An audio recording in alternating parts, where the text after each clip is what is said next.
Quick reading for January the 11th to January the 12th, Virgo.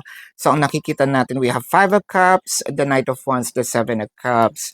So, parang itong taong to manghihinayang na iwan ka, manghihinayang na hindi ka pansinin, manghihinayang na hindi mo siya papansinin, manghihinayang dahil parang iiwan mo rin siya, no?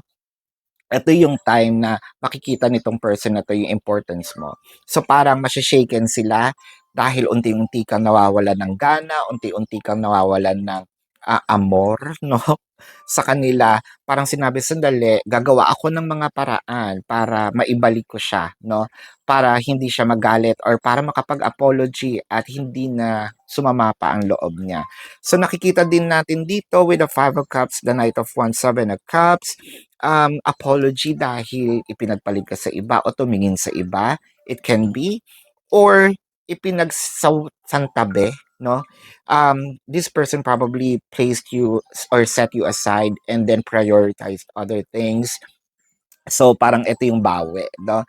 But anyway, this is your quick reading, Virgo, for January the 11th to January the 12th. Predicting future is my purpose.